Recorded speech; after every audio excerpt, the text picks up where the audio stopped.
Hello, friends. I'm Hussain Laghari. We are here for your English class. Ms. Shamila is here and she will start now. Shamila, can we start now? Yes, sir, बिल्कुल. All right. Assalamu alaikum everyone else, and I hope that everybody is fit and fine by the grace of Allah Almighty. Okay, today one more poem we are going to start today, that is Solitary Reaper by William Wordsworth. तन्हा फसल काटने वाली औरत या लड़की, ठीक है. So today let me see what we are going to discuss about it. As you know that before starting the poem, we will just discuss about the poet. And the era has been written here that April 1770 till 1850. And as you remember कि जब हम पहले William Wordsworth की हम बहुत सारी poems पढ़ चुके हैं, उसमें आपने देखा होगा कि हमने नेचर की बात की है, क्योंकि ये जो फेमस है और कहलाए जाते हैं, इनके लिए नेचर जो है एक गाइड है, एक टीचर है और एक नर्स की अहमियत रखती है. Means what ever they will see in the nature, so he will give the importance to it rather than anything else. So for human being, he said that nature is a blessing for us. In a village, there is a peace and you will feel good. On the other hand, in the cities, if you will compare with the villages, तो ये जो poet है William Wordsworth हैं, कहते हैं वहाँ पे शोर-गुल है, pollution है, and then the life cannot be enjoyable for the person, for the people. So that he was very inspired by the nature, and all the time he was just uh, tell more about nature, that how the nature is peaceful. So let me see in the introduction what it has been written. He was born in Cockermouth, Cumberland, in the scenic region of Lake District, the landscapes of which affected his poetry. ठीक है, वहाँ पे भी ज़ाहिर-सी बात है एक reason था, लेक्स थी, and then over there he has written so many poems. अब उन पोएम्स को इसने जिस तरीके से बयान किया अपनी वर्डिंग में, so that the people has been means like that poem. Okay, now remain close to sister Dorothy, who was a major influence in his literary works. अब जो भी ये काम किया करते थे, he has worked out. So the sister has been helped him, and then she was very influenced by him. Apart from fellow poets Samuel Tyler, Coleridge, Milton, and Shakespeare. अब ये सब के सब क्या थे कि when he is inspired by the nature, तो ये लिखना शुरू करते थे. जब ये लिखना शुरू करते थे, he was not only one कि whatever he has written it has been done, नहीं. इसमें ये जो टेलर कॉलरेज है, इनका भी बहुत बड़ा हाथ है कि कहाँ से किसको कैसे लिखना है, हाउ टू मेंटेन इट. अगर वो बैलेट की फॉर्म में जा रही है तो उसको हमने कैसे बनाना है, कैसे लिखना है, what do we have to add. Rhyming words हो गई, आपकी राइमिंग स्कीम होगी, इमेजेस हो गई, एलिट्रेशन हो गई. तो ये सारे क्या होते थे, they will discuss together and then they will have to make one poem. अच्छा, major themes in his poetry, nature, memory, the power of mind. फिर वहीं यही बात रिपीट हो रही है कि इनकी मेजर थीम्स में, इनकी पोएट्री में क्या चीज़ ज़ाहिर होती है, या तो नेचर की बात हो रही होगी, मेमोरी की बात हो रही होगी और पावर ऑफ द माइंड. और अभी भी हम जो पोएम करने जा रहे हैं, it is also related with the nature and then your thoughts as well, कि आप उस नेचर को देख के व्हाट यू आर परसीविंग, आप क्या सोच रहे हो, आप क्या परसीव कर रहे हो, and what do you want to deliver, और कुछ कहना चाहते हो तो how you will have to deliver do you doing your work. Next. Next. Okay, यहाँ जो एक लेक डिस्ट्रिक्ट दिखाई हुई है ओवर देयर, एक व्यू है. सर बैक कर दें पिक्चर. अब यहाँ ये क्या बात कर रहे हैं कि ये यहाँ पे बता रहे, एक व्यू आपको दिखा रहे हैं जिसमें ये शेक्सपियर का कहना ये है कि नेचर जो है ये हमारी रूह को पाक करती है. जब भी कभी हम ऐसी जगहों पे चले जाते हैं जो कि बिल्कुल नीट एंड क्लीन हो, ट्री हो, माउंटेनियस एरियाज हो, रिवर हो, सी साइड हो, एनीवेयर एल्स, तो वहाँ पे आपको क्या है, एक सुकून मिलेगा. और जितना ज़्यादा आपको सुकून मिलेगा उतने ज़्यादा आपकी दिल की सफाई होगी, प्यूरिफाई करती है ये आपकी बॉडी को. ठीक है, और इसके अलावा जो हमारे विलियम शेक्सपियर है, उनका कहना है कि नेचर जो है it is not necessary that somebody with us. अगर आप नेचर को एन्जॉय करना शुरू कर दें तो ये आपको खुद कंपनी देगी, आपको किसी ह्यूमन बीइंग की नीड नहीं है. और ख़ासकर कभी-कभी ऐसा भी होता है कि हमें तन्हा कहीं जाना पड़ता है, तो नेचर जो है वो क्या करती है, हमारा ख़्याल करती है, हमारी तीमारदारी करती है. और अगर हम बीमार होते हैं और कोई ऐसा व्यू देख लेते हैं या ऐसी जगहों पे हम चले जाते हैं, तो हमें बहुत राहत मिलती है, हमें बहुत ज़्यादा सुकून मिलता है. अगर हम किसी भी किस्म की परेशानी में होते हैं, हम अफ़सरदा होते हैं, तो भी हमें ये नहीं है कि हम एक जगह पे स्पेसिफिक हो जाएँ, एक जगह पे बैठ जाएँ या उस परेशानी को सवार कर लें। अकॉर्डिंग अकॉर्डिंग टू हिम इसका कहना ये है कि आप ऐसी जगहों पे जाया करें जहाँ पे नेचर जो है वो उसका व्यू को आप एन्जॉय कर सकें, ताकि आपकी जो भी परेशानी है, जो भी आपकी अफ़सरदगी है, वो ख़त्म हो सके। और इसके अलावा उसका कहना ये था कि कुदरत जो है ये हमारी बड़ी रहनुमाई करती है, क्योंकि हमारा जो पीस ऑफ माइंड है वो किसकी वजह से है, नेचर की वजह से। जब हम ये इस चीज़ को परसीव कर लेते हैं कि Allah almighty has made so many things which a human being can not, तो क्या है, हमें फिर उसपे यकीन आना शुरू हो जाता है, एक दिल में सुकून उतरना शुरू हो जाता है और हम फिर इससे रहनुमाई तलब करने लगते हैं। इसके अलावा ये क्या कहता है कि जितने भी ये मतलब आपको खेत नज़र आ रहे हैं, दरख्त नज़र आ रहे हैं, रंग-बिरंगे फूल नज़र आ रहे हैं, खुशबू है और जैसे पानी नज़र आ रहा है, स्पेशली अगर हम वाटर की बात करेंगे, तो या दिलकश आबशारों की हम बात करेंगे, तो ये व्यू जो है बहुत ज़्यादा मतलब दिलकश होता है, अमेज़िंग होता है। और इसके अलावा ये वादियों की बात करता है कि हम किसी ऐसी जगह पे चले जाते हैं जहाँ पे हम जो है बुलंद-ओ-बाला जो है वादियाँ देखने को मिलती हुई हैं और रंग-बिरंगी कलरफुल जो बटरफ्लाइज़ हैं, हम उनको देखते हैं या रातों के जो जुगनू हैं, मतलब ये नहीं है कि हम दिन का व्यू देख रहे हैं, अगर हम रात में भी चले जाएँ तो वो व्यू जो है इन छोटे-छोटे से मतलब तितलियों की वजह से, जुगनू की वजह से, उनकी चमक की वजह से जो है दिल मोह लेती हैं ये चीज़ें। और फिर हमारा जो आसमान है, पहाड़ हैं और इनकी जो मतलब झीलें, दरिया, समंदर और सितारों से भरा जो हमारा आसमान होता है, चाँद है, चाँद की चाँदनी है और फूल हैं। तो ये कह रहे हैं ये सारी चीज़ें हमारे लिए क्या हैं? ये सारी चीज़ें हमारे लिए हमारे दिल का सुकून है। हमें इन चीज़ों को सोचना चाहिए, इन पर गौर करना चाहिए। और इसके अलावा विलियम वर्ड्सवर्थ क्या कहते हैं कि मतलब नॉट ओनली मी, यानी कि ये तो दीवाने थे ही, लेकिन he said that if the people will go, they will start looking at the nature, they will start feeling the nature, तो फिर क्या होता है कि वो भी अपने दिल की एक अलग दुनिया बना लेंगे। जो नेचर को समझ लेता है, तो उसकी एक अपनी दुनिया होती है और फिर उस नेचर को वो अपने दिल में सजाना शुरू कर देता है। और जो-जो वो नेचर को अपने दिल में सजाना शुरू कर देता है, वैसे-वैसे उसका दिल जो है वो हर चीज़ से पाक होना शुरू कर देता है और वो उसकी जो मतलब थिंकिंग है, उसके जो थॉट्स हैं, वो पॉज़िटिव होना शुरू हो जाते हैं। और पॉज़िटिव होने की वज़ह से क्या होता है, उसका मतलब जो माइंड है, वो पीस ऑफ माइंड कहलाना शुरू हो जाता है। तो ये कि हम अपनी दुनियावी चीज़ों को भुला के हमें इस तरफ मूव करना चाहिए, हमें नेचर से लुत्फ़अंदोज़ होना चाहिए और फिर क्या है, इससे फ़ायदा क्या होगा, हमारी अपनी जो ह्यूमन बीइंग की एक नेचर है, उसमें चेंज आना शुरू होगा। We will feel good, so that obviously we will feel good as well and we will behave good as well. ठीक है?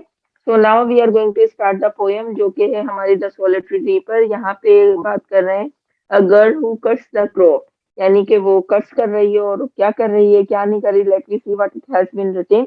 सो थोड़ा-सा एक इंट्रोडक्टरी हो गया हमारे पास विलियम वर्ड्सवर्थ का, विलियम शेक्सपियर का। अच्छा, एक और चीज़ यहाँ पे बताती चलूँ कि एज़ यू डू रिमेंबर कि ये जो है हमेशा से ही रोमांटिक एरा में रहे हैं। ये हर चीज़ को बड़ा मतलब दिल से फ़ील करते हैं। Whenever he was feeling heartedly, so that he will start writing. अब यहाँ पे लिरिकल बैलेट की बात कर रहे हैं, जो उन्होंने स्टार्ट किया था 1798 में। इनका जो लिटरेरी वर्क है वर्ड्सवर्थ का, ये क्या Coleridge, shirt then romantic era in England. ज़्यादातर जो इन्होंने रोमांटिक जो पोएम्स इन्होंने लिखी हैं, वो कहाँ पे लिखी हैं? इंग्लैंड में लिखी हैं। इसके अलावा क्या कह रहे हैं, in the preface of lyrical ballad he talks about the new kind of poetry based on the real language of man. इसके अलावा जैसे कि मैंने आपको पहले भी बताया था, इनके जो बैलेड्स होते हैं, जो कंप्लीट स्टोरी होती है, वो क्या होती है, एक न्यू स्टोरी होती है, just like a real language जो यूज़ कर रहे होते हैं वहाँ पे मेंस के लिए। Writer and artist of the age of focused on nature versus civilization, imagination versus nature, feeling, emotion versus logic, individual versus society, rural versus urban setting।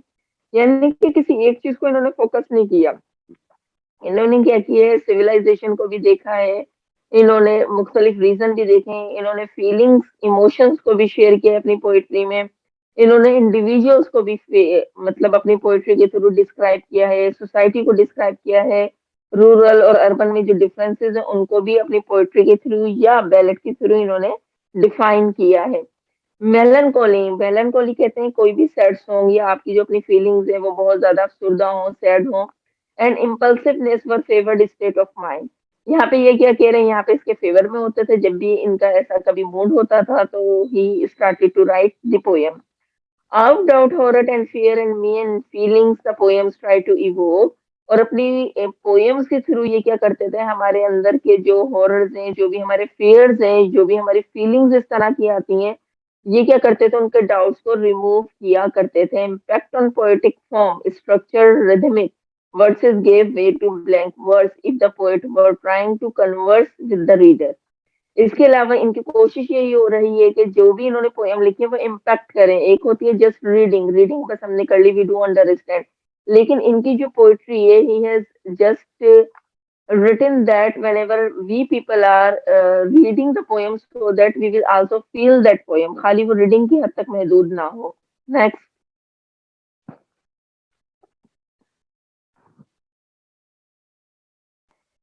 अब यहाँ पे जो सोलिटरी रीपर हमारी जो पोएम है, हम इसको डिस्कस कर रहे हैं, जो रिटन हुई थी, लिखी गई थी 1805 में।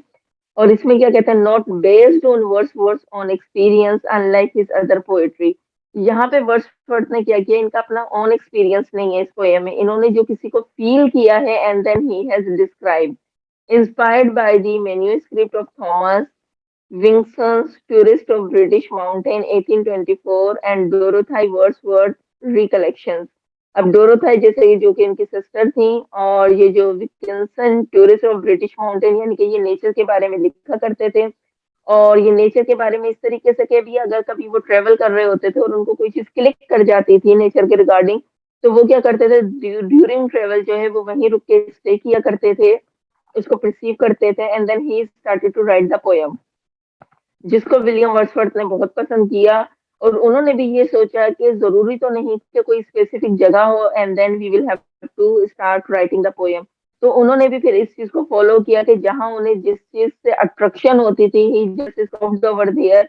और रुकने के बाद फिर ये क्या करते थे, उसको ज्यादा फील करके and then he started to write the verses. फिर उसको आपको पता है लिरिकल फॉर्म में, और जो है राइमिंग स्कीम्स हैं, फिर वो उसको उसकी फॉर्म में, पोएम की फॉर्म में प्रॉपरली फिर he has written whatever he has felt over the year. तो यहाँ पे भी इन्होंने ऐसा किया कि वो जो थे ट्रेवल में थे, वहां पे फिर उन्होंने देखा कि एक गर्ल क्या कर रही है, he was just in the field and then he was cutting, she was cutting something and then what he was feeling over there. देखते हैं कि what he has felt. Next. अब यहाँ पे ये क्या कह रहे हैं, विकिंसन इंस्पायरेशन। अब इसकी इंस्पायरेशन क्यों हुई, क्यों डेवलप हुई, जबकि वो तो ट्रेवल में था। अब यहाँ क्या कह रहे हैं कि जब ये वहां से गुजर रहे थे, तो पास the female who was sleeping alone, she sung a in earth and she bended over her sickle and the sweetest human voice I ever heard। अब जब ये वहां से गुजर रहे थे, इन्होंने वहां से जाना था, तो इन्होंने देखा कि वो जो लड़की भी वहां पे है, जो कि कुछ काट रही है, खड़ी हुई है। और फिर वो वहां से क्या कर रही है, तो जो उसकी वॉइस है वो बहुत ज्यादा खूबसूरत है, अट्रैक्टिव है। Sweetest human voice I ever heard, यानी कि इस तरह की आवाज तो उसने अपनी लाइफ में कभी सुनी ही नहीं थी। हर स्ट्रेन्स वर टेंडरली मेलनकोली, और जो वो गाना गा रही थी वो टोटली मतलब सैड था, एंड फेल्ट डिलीशियस, और मतलब सुनने में बहुत इंटरेस्टिंग था। Long after they were heard no, लेकिन ऑब्वियसली कि वो मतलब मुस्तकिल गाए जा रही थी, उसका कोई ध्यान नहीं था कौन उसके पास है कौन नहीं है, and he was standing over there to listening her. Next.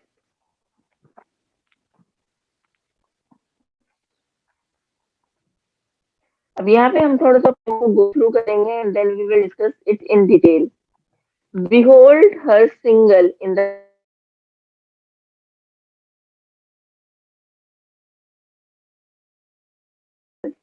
Stop here और जेंटली पास। अच्छा, यहाँ पे मैं बताती चलूँ कि ये मैं थोड़ा सा आपको पैराफ्रेजिंग डिफाइन करूंगी, ताकि आपको थोड़ा सा एक इशारा मिल जाए कि इट इज अबाउट व्हाट। फिर जो इसकी डिटेल है, जो इसकी एक्सप्लेनेशन है, we will have to discuss after the poem. तो यहाँ पे ये क्या कह रहा है, कि कहने का मकसद ये कि देखो जरा, उसे खेत में तन्हा लड़की खड़ी है, पहाड़ी लड़की, कोहिस्तानी लड़की, and what she was cutting, obviously she was cutting the, what do we see, first जो है उसको काट रही है और गुनगुना भी रही है, कुछ काट रही है ये वहां पे। तो ये जो पोते हैं, और ये कहता है मैं धीरे धीरे वहां से गुजर जाऊंगा, लेकिन उसका जो दर्द भरा गीत होता है वो इन्हें वहां से गुजरने नहीं देता। He was just standing over there. Stop here or gently pass. वो वहां से गुजरना चाहते थे, but he didn't, and he has stopped over there. Second stanza में क्या कह रहे हैं ये? Alone she cuts and binds the grain and signs a melancholy strain. Oh, listen, for a well profound is overflowing with the sound. अब यहाँ पे ये क्या कह रहे हैं कि गौर से सुनो, गहरी वादी में उसकी आवाज और लुत्फ अंदोज हो। यानी कि वहां पे जो उसकी आवाज है, गाने की आवाज वाली आवाज है, उसको गौर से सुनना है। कभी तुम लोगों ने मतलब किसी मतलब क्या कहना चाहिए, जो नाइटिंगेल होते हैं, बुलबुल जिसे कहा जाता है, उसकी भी ऐसी आवाज नहीं होगी जितनी खूबसूरत इसकी आवाज है। Nightingale did ever chant more welcome notes to weary bands of travel and in some shady haunt among Arabian sand. अब यहाँ पे ये क्या कह रहे हैं कि किसी नाइटिंगेल ने भी ऐसा नहीं गाया होगा, जबकि बुलबुल की आवाज को जो है बहुत खूबसूरत आवाज कहा जाता है। और जब भी ट्रेवलर जो होते हैं, जो मुसाफिर जो होते हैं वहां से गुजर रहे होते हैं, तो वो अक्सर वो क्या करते हैं, वो ऐसी जगहों पे आराम करना जहाँ पे मतलब उनको पता हो कि बुलबुल की आवाज आएगी, क्योंकि उनको बुलबुल की आवाज सुन के बड़ी राहत, बड़ा सुकून मिलता है। तो यहाँ पे जो हमारे शेक्सपियर है वो यही कह रहे हैं कि एक बुलबुल के गाने वाला परिंदा और उसकी आवाज बहुत ज्यादा सुरीली है। यानी कि उस लड़की की आवाज ने उस बुलबुल की आवाज से भी मतलब अ, उस लड़की की जो आवाज है वो बहुत ज्यादा सुरीली है अदर देन नाइटिंगेल। ओके, तो शायर क्या कहता है, बुलबुल बहुत सुरीला गाता है और उसने कभी ऐसा नहीं देखा कि मतलब बुलबुल के अलावा भी उसने कभी किसी किसी की आवाज ही नहीं सुनी जो बहुत ज्यादा खूबसूरत हो, बहुत ज्यादा अट्रैक्टिव हो। और इसके बाद वो कहता है कि मैं जो हूँ ना मतलब जितने भी लोग आते हैं मेरे अलावा, वो एक किसी भी जगह पे बैठ जाते हैं।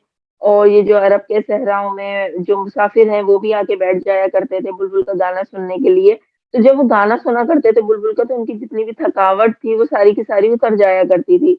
लेकिन ऑन दी अदर हैंड इसका कहना ये है कि मुझे इस लड़की की आवाज सुन के ऐसा फील हो रहा है कि नाइट एंगल बुलबुल की तो आवाज में कोई जादू ही नहीं है जो जादू इसकी आवाज में है। ठीक है, और मतलब ये बहुत ज्यादा इंस्पायर होता है इस लड़की से। इसके अलावा क्या कह रहे हैं, a voice so thrilling never was heard, inspiring time from the cuckoo bird, breaking the silence of the seas among the furthest high tides. अब वो क्या कह रहा है कि मतलब ये जो रीपिंग गर्ल है इसकी आवाज जो है मतलब इसकी आवाज जो है समंदरों की खामोशियों को भी तोड़ देने वाली आवाज है। और हाइब्रिड्स की यहाँ पे बात कर रहे हैं कि मतलब ये जो स्कॉटलैंड के जजीरे होते हैं ना, इनको कहा जाता है हाइब्रिड्स। तो मतलब यहाँ पे ये कह रहे हैं कि अगर हम कोयल से इसकी आवाज को कंपेयर करें, कोयल की आवाज कंपेयर करें, तो भी हम इस लड़की की आवाज रीपर की आवाज को कंपेयर नहीं कर सकते, क्योंकि ये एक रीपिंग गर्ल है, इसको पता है मुझे ये काम करना है और ये अपने काम में बहुत ज्यादा मगन है। लेकिन ऑन दी अदर हैंड काम करते करते ये मतलब एक ऐसा गीत गा रही है जो कि दूसरों को भी सुकून मिल रहा है इसका गाना सुनकर। और next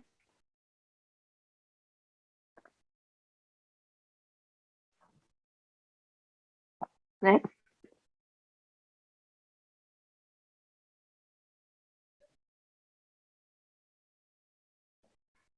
will no one tell me what she sings? Perhaps the plaintive numbers flow for old, unhappy, far off things and battles long ago.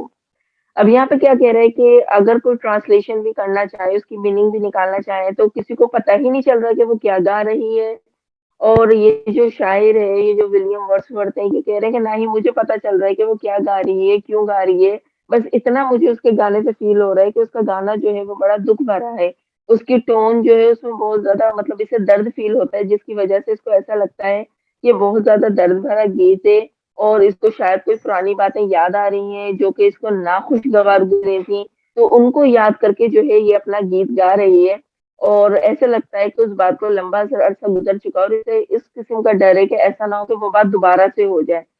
तो इसकी आवाज से जो शायद फील करता है, he has describe in this way, कि मुझे ऐसा लगता है ये गाना इसलिए रिपीट कर रही है क्योंकि इसे डर खौफ है कि जो काम ऑलरेडी गलत हो चुका है वो चीज वो तकलीफ दोबारा जाहिर ना हो जाए।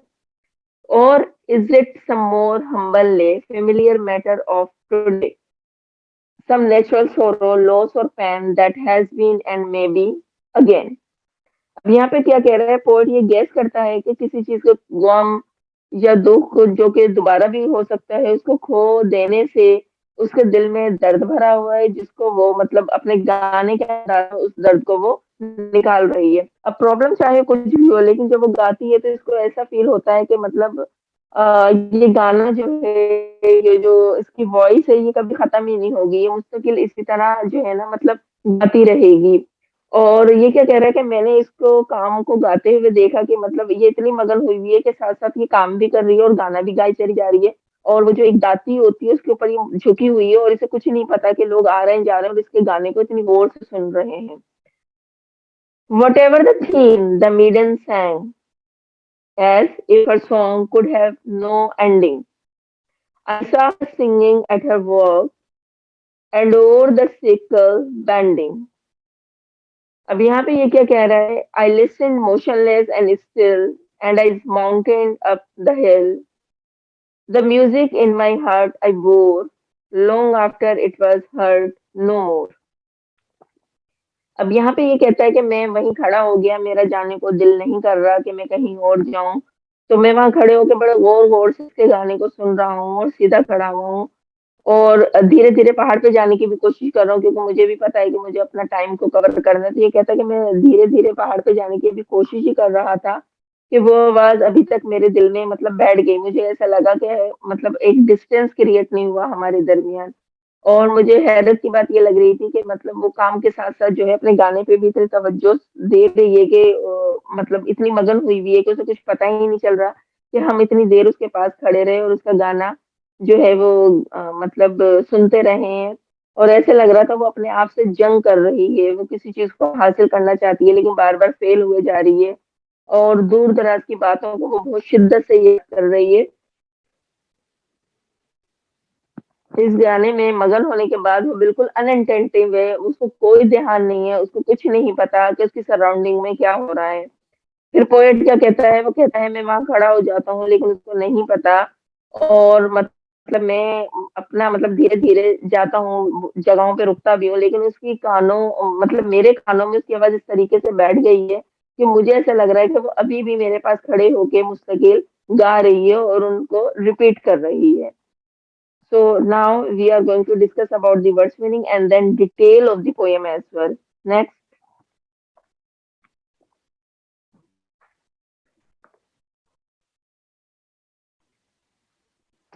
Okay, यहाँ पे आप देखेंगे जब आप पोएम पढ़ेंगे तो there are some words which you will have to underline and then you will have to identify either which parts of the speech are they.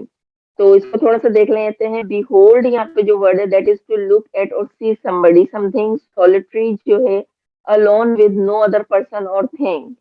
Highland जो है connected with an area of land that has hills और mountain. ठीक है ना, जैसे बताया ना कि एक ऐसी जगह जहाँ पे आपको माउंटेन्स भी मिले, हिल्स भी मिले। लेस जो है अ गर्ल स्वीट हार्ट, यानी कि मतलब एक इतना अच्छा गाना गाने वाली, सो दैट हम उसे स्वीट हार्ट भी कह सकते हैं। Reap means to collect a crop, कि ज़ाहिर है वो अपना काम भी कर रही थी और जो क्रॉप्स है उनको कलेक्ट भी कर रही थी। Bind means to tie somebody something with a rope और string. Melancholy, a very sad or making you feel sadness. Strain means the sound of a music being played or sung. Wail means valley. Profound means very deep. Note means a single sound of a particular length made by the voice or a music instrument. Weary means very tired. Band means a group of people. मतलब वो जो हमने काफिलों की बात की थी कि वो आके स्टे करते हैं और ऐसी जगहों पे स्टे करते हैं जहाँ पे नाइट एंगल वगैरह हो, ताकि इनको मतलब मजा आ सके और इनकी थकन दूर हो सके। Okay next.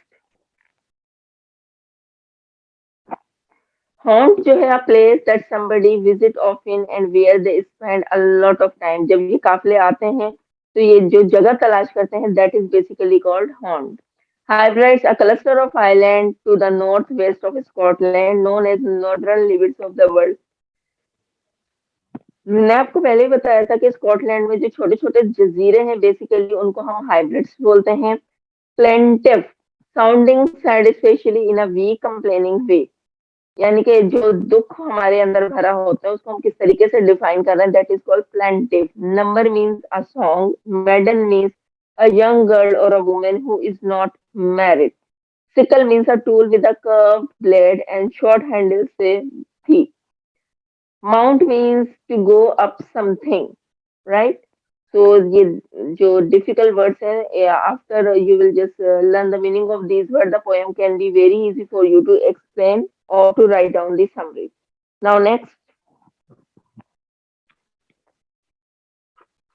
जी, यहाँ पे थोड़ी सी अब हम इसकी डिटेल देखेंगे. Yes, number one, behold. Tell with sound में एक दफा रीड भी कर देती हूँ ताकि थोड़ा सा आपको आइडिया रहे कि what we are going to discuss. Yes, so behold her single in the field, yon solitary highland lass, reaping and singing by herself. Stop here or gently pass. Alone she cuts and binds the grain and signs a melancholy stand. Or listen for the wail of profound is overflowing with the sound. तो यहाँ पे stanza जो हमारा खत्म हो रहा है, stanza number one, इसमें क्या कह रहा है poet? Says that one day while traveling he sees a lass girl far away on highland, that is hilly area, who was alone there. She is reaping the crops and singing song by herself. The poet asks the passerby to stop there and listen to her or gently pass, that is, go away silently without disturbing her. The solitary reaper is cutting and binding the grains and also singing a melancholy, strange, sad song. The poet asks the passerby to listen to her as her song is so melodious and sad that the whole feel profound, deep valley is echoing with it. यानी कि यहाँ पे वो कहता है कि सुनने का मकसद ये नहीं था कि खाली मैं ही एंजॉय कर रहा हूँ या मेरे साथ जो लोग हैं वो इसको एंजॉय कर रहे हैं, इस डीप सॉन्ग को, सैड सॉन्ग को. उसका कहने का मकसद ये है कि ये जो पूरी वैली है, ये उसके गाने से गूंज उठी है. ये पूरी, not only the human being, उसको ऐसा लगता था कि मतलब ये जो एरिया है ये उसके गानों की गूंज से जो है मतलब बहुत अच्छा लग रहा है, एक इम्पैक्ट आ रहा है, मतलब जो भी आएगा उसको बहुत अच्छा लगेगा यहाँ पे उसका ये इस तरीके से सैड सॉन्ग सुनना. नेक्स्ट स्टेंजा में देखते हैं what he was discussing. No nightingale से first hybrid sir, first I am going to reading over here. जी, no nightingale did ever chaunt more welcome notes to weary bands of travelers in some shady home among Arabian. A voice of thrilling never we heard, inspiring time from the cuckoo bird, breaking the silence of the seas among the furthest hybrids. अब यहाँ पे क्या कह रहा है second stanza में? The poet compares the voice of a solitary reaper with that of the Nightingale. Note that in romantic poetry, the sound of the nightingale is described as very melodious and welcoming.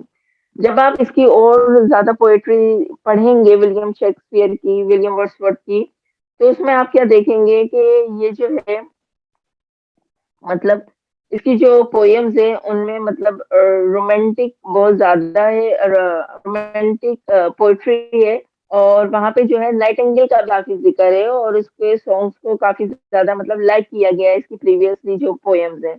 लेकिन यहाँ पे जो है, यहाँ पे इसने compare कर दिया नाइटिंगेल को इस रिपर के साथ.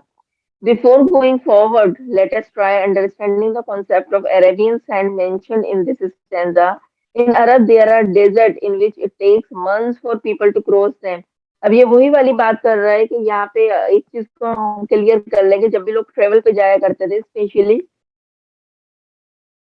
बात कर रहे हैं ये अरब के एरियाज की, वहां पे जो है वो डेजर्ट जो है इन विच इट टेक्स मंथ्स. अब वो इतनी जल्दी एरिया को क्रॉस नहीं कर सकते आप. Many times they forgot the way और die because of the extreme heat of thrust.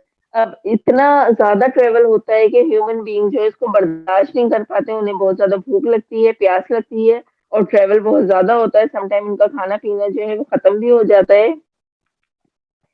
तो फिर क्या करते हैं वो लोग, मर जाते हैं, इस ट्रेवल को कंटिन्यू नहीं कर पाते, right. In such desert, if very bad, that is tired travelers who may be taking rest under shady haunts, shade or desert tree, happens to hear nightingale chanting. It will be the most joyful voice for them because they will come to know that it is the end of dread desert. अब यहाँ पे ये क्या कह रहे हैं कि जितने भी थके हुए ट्रेवलर्स थे ये रेस्ट करने के लिए आते हैं, ये कोई शेडी मतलब डेजर्ट एरिया फाइंड आउट करते हैं जहाँ पे कोई दरख्त लगा हुआ हो। तो वहां पे ये क्या करते हैं कि नाइट एंगल्स का जो गाना है उसको प्रेफर करते हैं। इनको पता है कि यहाँ पे हम थोड़ा रेस्ट करेंगे, उसके गाने को सुनेंगे तो उनकी जो भूख और प्यास है वो किसी ना किसी तरह मतलब थोड़ी सी कम होगी, इनको थोड़ा रिलैक्स मिलेगा और उसके बाद ये अपनी जो जर्नी है जो इनका ट्रेवल है उसको कंटिन्यू कर सकेंगे। Next, the poet says that the voice of the solitary reaper is more melodious and the sweeter than the nightingale's voice mentioned above. Just think what brilliant example of the poet has given. अब यहाँ पे ये कह रहा है कि उनको वहां पे सुकून मिलता था, वो सुना करते थे, लेकिन जब से वो जो गर्ल है, जो रीपर गर्ल है, उसका जो सैड सॉन्ग सुना है तो उसके मुकाबले में ये जो नाइटिंगेल है इसका सॉन्ग जो है इसकी तो कोई मिसाल ही नहीं। इसके अलावा कहता है ना the poet compares the singing of the solitary reaper with the voice of Kuku bird. एक कुकू बर्ड से भी ये लोग क्या कर रहे हैं, इसकी वाइट को जो है ना कंपेयर कर रहे हैं। According to the poet of voice solitary reaper was so melodious that he never heard it from the cuckoo bird, and in spring which breaks the silence of the seas among the further hybrids, a group of 500 islands in Scotland। अब इन्होंने दो bird से उसको compare कर रहे हैं, उसके अलावा ये कह रहे हैं कि फिर भी वो मजा हमें कहीं नहीं मिलता जितना मजा हमें रीपर की वॉइस में मिलता है। और उन्होंने क्या कहा है कि ग्रुप जो है 500 आइलैंड का है स्कॉटलैंड में, तो वो अगर मतलब इसको सुनेंगे तो उनके लिए ट्रेवल जो है काफी हेल्पफुल रहेगा। Again, here the poet is using the brilliant image. Just imagine how delighting the voice of the nightingale would be in a dead silent sea after long winter. Again, according to the poet, a voice of the solitary reaper is better even that sound of cuckoo. Here he is also comparing with these birds that if anybody will listen, he was not saying that me and the other people as well. He was saying not only me, but the other people will compare the voices with the cuckoo and the nightingale. They will have to refuse anyhow. क्योंकि ये जो solitary reaper है इसकी आवाज में एक ऐसा जादू है कि उसके आगे इन बर्ड्स की आवाज कुछ लग ही नहीं रही। नेक्स्ट,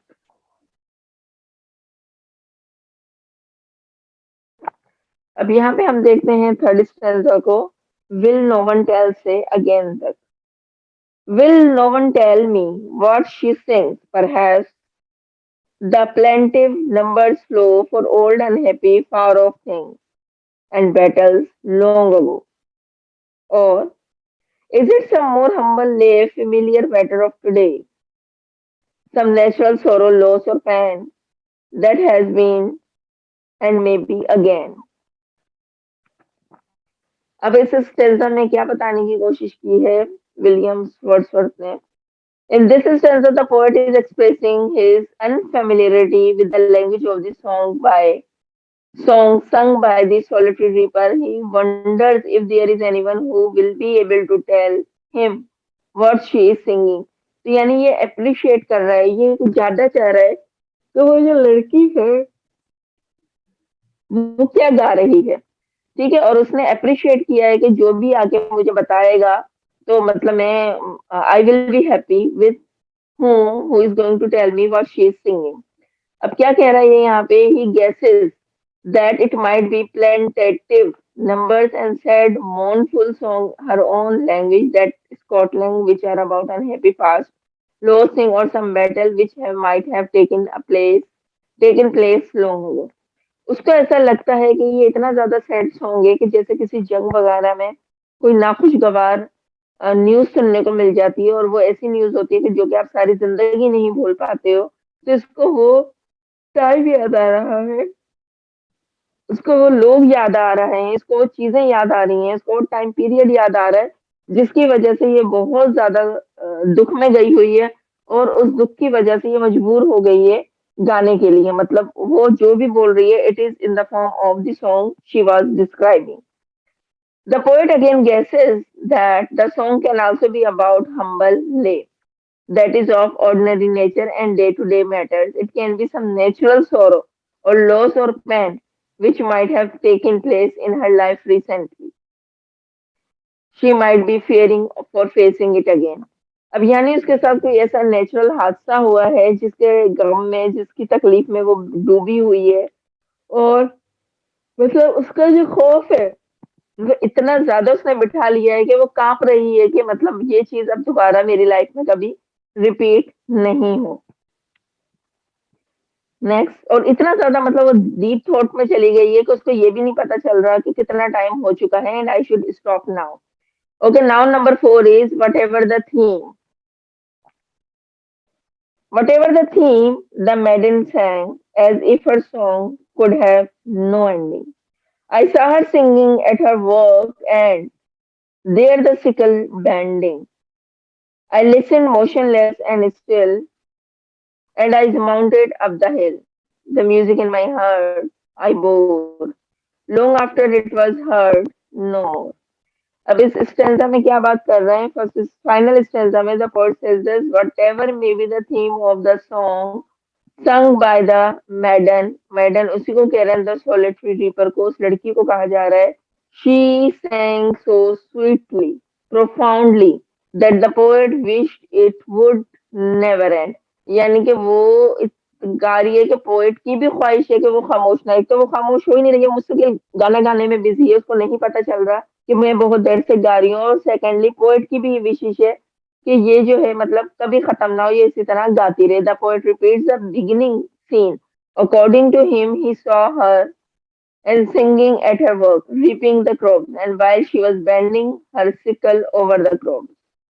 अब वो पोएट क्या कर रहा है, वो रिपीट कर रहा है उस सीन को कि जो भी उसने सीन सुना, जो भी जैसे भी वो वहां खड़ा हुआ और जिस तरीके से वो लड़की क्रॉप को कट कर रही थी और साथ साथ गाना गा रही थी. तो ये जो पोएट है ये उस पूरे सीन को डिस्क्राइब कर रहा है. He listen to her silently and without making any movement. However when he started traveling up the hill he could not hear her and the music was inscribed in her heart. ये मुझे जाना चाहिए, और जैसे ही वो hills की तरफ चढ़ना शुरू होता है तो उसको आवाज सुनाई नहीं देती, लेकिन क्योंकि वो सॉन्ग जो है उसके दिल में बस चुका होता है तो उसको ऐसा लगता है कि वो अभी भी मुस्तकिल कंटिन्यूअसली गा रही है. नेक्स्ट, अब यहाँ पे हम देखेंगे how to write down the summary. क्या लिखा है समरी में? अब पोयम को अंडरस्टैंड करने के बाद आप लोगों को समरी में भी यही स्टोरी लिखनी चाहिए, whatever you have listen. And this is not a difficult one, everybody can write down the summary by their own. Summary में ये है, the poet orders his listener to behold solitary highland lass reaping and singing by herself in a field. He says that anyone passing by should either stop here or gently pass, so as not to disturb her as she cuts and binds the grain. She sings melancholy strain, and the valley overflows with a beautiful sad sound.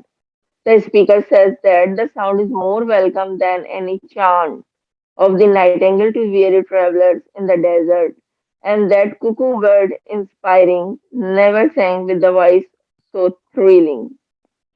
अब यहाँ पे poet जो है वो order करता है solitary highland less को highlight कर रहा है कि यहाँ पे जो है मतलब वो उसको अट्रैक्ट कर गया उसका सॉन्ग, और वो मजीद कहता है कि कोई भी यहाँ से गुजरने वाला, नॉट ओनली मी, वो यहाँ पे रुक सकता है और nobody can disturb him.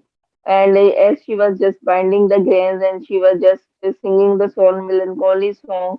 और इसके अलावा क्या है कि वो इतना ज्यादा ब्यूटीफुल सैड सॉन्ग होता है कि मैं रहा ही नहीं जाता, और मुझे ऐसे लगता है कि वो जो नाइटिंगेल है उससे भी ज्यादा जो है ये सॉन्ग अच्छा गा रही है, जिससे मुझे इंस्पायरेशन मिल रही है. Impatient, the poet asks, will no longer tell me what she sings. He speculates that her song might be about old, unhappy, far off things and battles long ago, or that time be humbler, a simple song about matters of today. Whatever she sings about, he says, he listened motionless and still. As he traveled up the hill, he carried her song with him in his heart. Long after he could no longer hear it. अब वो यहाँ पे क्या करता है, उसे बर्दाश्त ही नहीं होता और वो जो है ना समझने की कोशिश करता है कि वो ऐसा क्या गा रही है जो इतना इंस्पायरिंग मुझे लग रहा है, मैं इसको तो कभी भूल ही नहीं सकता। तो जब वो गौर करना शुरू करता है तो वो अंदाजा लगा लेता है कि ये मतलब बहुत ज्यादा डीप स्वरों में है, बहुत ज्यादा गम में है, जिसकी वजह से ये इस किस्म का गाना गा रही है। लेकिन वो जो है इसके दिल में गाना बस जाता है और काफी अरसे तक ये वो गाना सुन भी नहीं पाता, लेकिन अपने दिल की आवाज से, अपनी फीलिंग से वो इस गाने को फील करता है। नेक्स्ट, तो ये आप समरी में पूरी डिटेल लिखेंगे as it has been written here. अब थोड़ा सा जो इम्पोर्टेंट क्वेश्चन है हम उसको देख लेते हैं। Yes, next.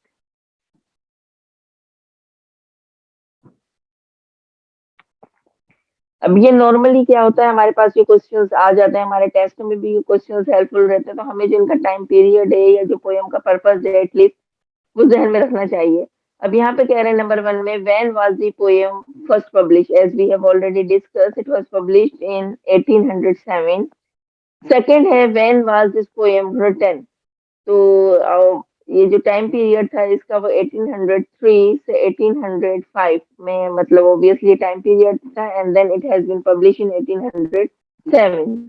What is the theme of the poem? अच्छा, ये theme of the poem you will not supposed to base that whatever it has been written over there, so this is final. No, you will have to read the poem at least thrice time. उसके बाद आप देखें कि आपको according to you, कि आप क्या feel करते हैं, according to which stanza you want to write down the poem. वैसे तो अगर आप ओवरऑल देखेंगे तो this is the best, the theme of the poem is solitude and the bond of between man and nature. यानी कि वो जो एक पोएम है वो एक बॉन्डिंग दिखा रही है ना नेचर के साथ, कि इतनी अच्छी बॉन्डिंग है कि वो काम भी कर रही है and then she is also singing the song. इसके अलावा हमारा जो फोर्थ क्वेश्चन है, it is about what are the other things with which the poet compares the solitary girl singing and why does he do so? तो ऐसी क्या मतलब चीजें हैं जिसे पोएट जो है वो कंपेयर कर रहा है सॉलिटरी गर्ल को, और उसकी गाने को कंपेयर कर रहा है वो उन बर्ड्स के साथ है। तो ऐसी क्या बात है इसके सॉन्ग में? तो आंसर में आप क्या लिखेंगे, the sinking of the girl is compare with the nightingale and cuckoo bird. यानी कि इसके गाने को जो कंपेयर किया गया है वो किसी बर्ड से कंपेयर किया गया है, यानी बुलबुल से कंपेयर किया गया है, कुकू बर्ड से कंपेयर किया गया है, which are well known for their extraordinary singing. यानी ये मशहूर ही इसीलिए हैं परिंदे जिनकी आवाज बहुत ज्यादा खूबसूरत है। ठीक है, he does show the struggle that the girl singing was sweeter than that of the two birds। और इसका शायर का क्या कहना है, पोएट का क्या कहना है कि अगर इन दो की आवाज आप सुनेंगे और फिर सोलिटरी रीपर की आप आवाज सुनेंगे, तो आप क्या करेंगे, आप कंपेयर इजीली कर लेंगे कि इस रीपर गर्ल की जो आवाज है, जो वॉइस है, वो बहुत ज्यादा खूबसूरत है rather than these two birds. तो इसको आप इस तरीके से डिफाइन करेंगे। Next question.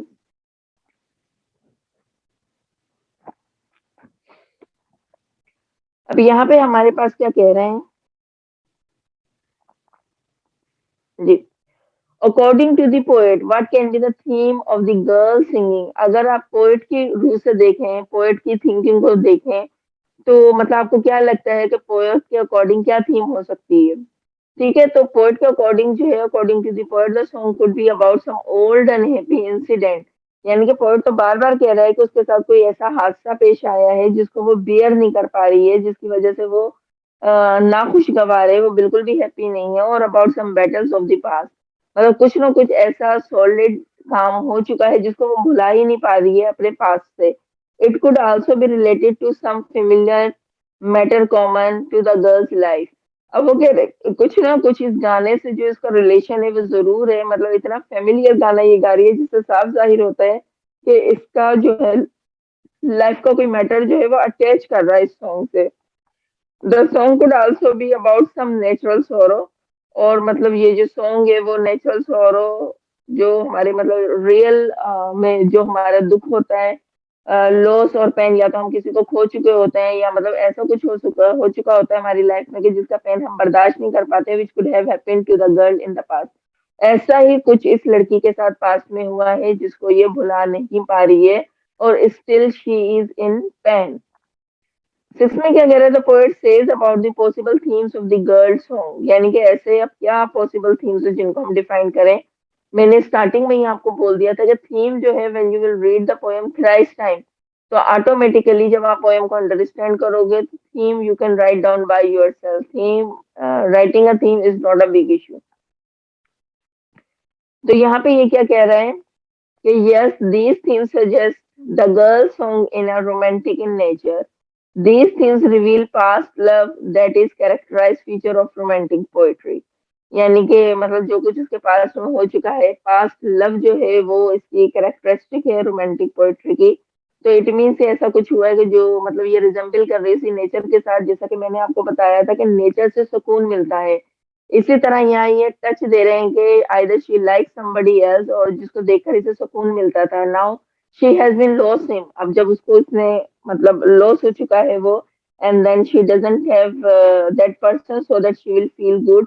तो यहाँ पे ये आप कंपेयर कर रही है उसको नेचर के साथ के, जब भी ये यहाँ कभी आती है इसको उसकी याद बहुत ज्यादा आती है, तो फिर ये गाना गाना शुरू कर देती है।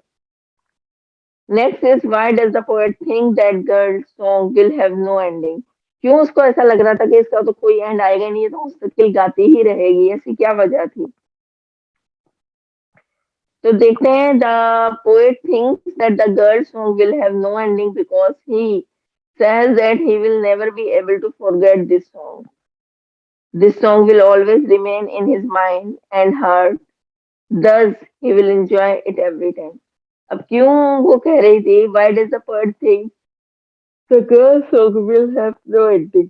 अब पोएट का ख्याल क्या कह रहा है इस सॉन्ग के बारे में कि मतलब ये खत्म ही नहीं हो सकता, इसका तो कोई एंड ही नहीं है। रीजन क्या है इसके पीछे?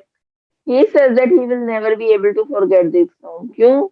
क्योंकि उसे ये फील हो रहा है कि मैं अब इस सॉन्ग को सारी जिंदगी के लिए नहीं भूलूंगा।